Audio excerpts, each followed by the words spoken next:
આપણે બધા કોકરોચ એટલે કે વાંદાઓ છીએ, આવું હું નથી કહેતો. આ દેશમાં ન્યાય પ્રણાલીના સર્વોચ્ચ સ્થાન પર બિરાજમાન ચીફ જસ્ટિસ ઓફ ઇન્ડિયા કહે છે. Youngsters like cockroaches.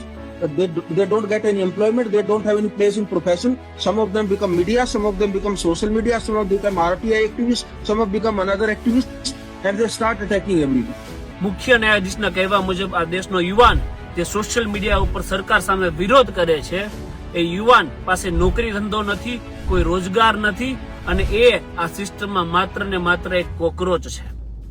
અને એમનું કહેવું કદાચ ખોટું પણ નથી. જે દેશની અંદર જજોને આફ્ટર રિટાયરમેન્ટ રાજ્યસભાની સીટનો લોલીપોપ ચૂસવો હોય, જે જજોના ઘરેથી 20-30 કરોડ રૂપિયા રોકડા રકમ મળી આવતી હોય, જે દેશની અંદર 5-5 કરોડ કેસો પેન્ડિંગ ચાલતા હોય, જે દેશની અંદર જજોને પોતાના સંતાનોને સરકારી વકીલ અને જજ બનાવવા હોય, એ દેશની અંદર સિસ્ટમ એ ગટર સમાન હોય, વિરોધ કરવા વાળા કોકરોચ હોય અને શાસન કરવા વાળા તમારી જેવા ભૂંડણાઓ હોય. મિત્રો, આજે મને ખૂબ જ આક્રોશ આવે છે. એનું મુખ્ય કારણ એ છે કે આ દેશની અંદર જો કોઈ યુવા નોકરી લેવા માટે એક્ઝામ આપવા જાય તો નીટની રાજ્ય લેવલની કે દેશ લેવલની તમામ એક્ઝામોના પેપર ફૂટી જાય. જો કોઈ બાળક શિક્ષણ લેવા માટે સરકારી શાળામાં જાય તો છાપરું પડે અને કચડાઈને મૃત્યુ પામે.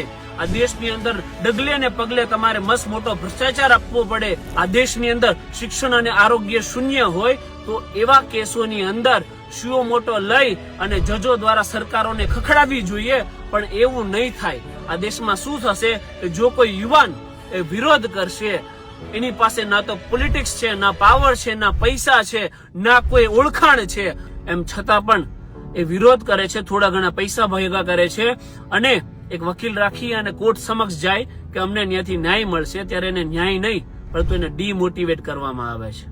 પરંતુ તમારી જેવા 2-3 વર્ષ માટે આવે અને આવીને જતા રહેશે, એનાથી અમને કોઈ ફરક પડતો નથી.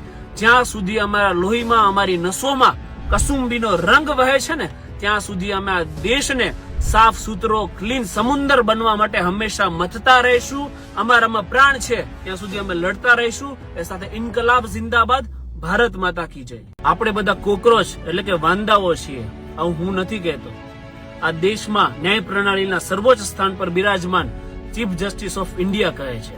Youngsters like cockroaches. They don't get any employment. They don't have any place in profession. Some of them become media. Some of them become social media. Some of them become RTI activists. Some of them become another activists, and they start attacking everyone.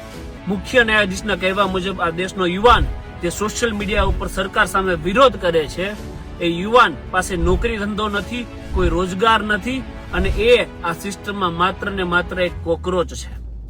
અને એમનું કહેવું કદાચ ખોટું પણ નથી. જે દેશની અંદર જજોને આફ્ટર રિટાયરમેન્ટ રાજ્યસભાની સીટનો લોલીપોપ ચૂસવો હોય, જે જજોના ઘરેથી 20-30 કરોડ રૂપિયા રોકડા રકમ મળી આવતી હોય, જે દેશની અંદર 5-5 કરોડ કેસો પેન્ડિંગ ચાલતા હોય, જે દેશની અંદર જજોને પોતાના સંતાનોને સરકારી વકીલ અને જજ બનાવવા હોય, એ દેશની અંદર સિસ્ટમ એ ગટર સમાન હોય, વિરોધ કરવા વાળા કોકરોચ હોય અને શાસન કરવા વાળા તમારી જેવા ભૂંડણાઓ હોય. મિત્રો, આજે મને ખૂબ જ આક્રોશ આવે છે.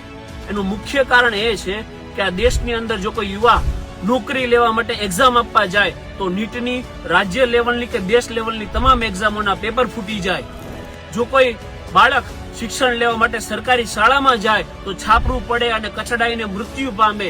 આ દેશની અંદર ડગલે ને પગલે તમારે મસ્ત મોટો ભ્રષ્ટાચાર આપવો પડે. આ દેશની અંદર શિક્ષણ અને આરોગ્ય શૂન્ય હોય તો એવા કેસોની અંદર શિયો મોટો લઈ અને જજો દ્વારા સરકારોને ખખડાવી જોઈએ, પણ એવું નહીં થાય. આ દેશમાં શું થશે કે જો કોઈ યુવાન એ વિરોધ કરશે, એની પાસે ના તો પોલિટિક્સ છે, ના પાવર છે, ના પૈસા છે, ના કોઈ ઓળખાણ છે, એમ છતાં પણ એ વિરોધ કરે છે, થોડા ઘણા પૈસા ભેગા કરે છે અને એક વકીલ રાખી અને કોર્ટ સમક્ષ જાય કે અમને ત્યાંથી ન્યાય મળશે, ત્યારે એને ન્યાય નહીં પરંતુ એને ડીમોટિવેટ કરવામાં આવે છે. પરંતુ તમારી જેવા 2-3 વર્ષ માટે આવે અને આવીને જતા રહેશે, એનાથી અમને કોઈ ફરક પડતો નથી. જ્યાં સુધી અમારા લોહીમાં, અમારી નસોમાં કસુંબીનો રંગ વહે છે ને, ત્યાં સુધી અમે આ દેશને સાફ સુથરો ક્લીન સમુંદર બનવા માટે હંમેશા મથતા રહીશું. અમારામાં પ્રાણ છે ત્યાં સુધી અમે લડતા રહીશું. એ સાથે ઇન્કલાબ જિંદાબાદ, ભારત માતા કી જય.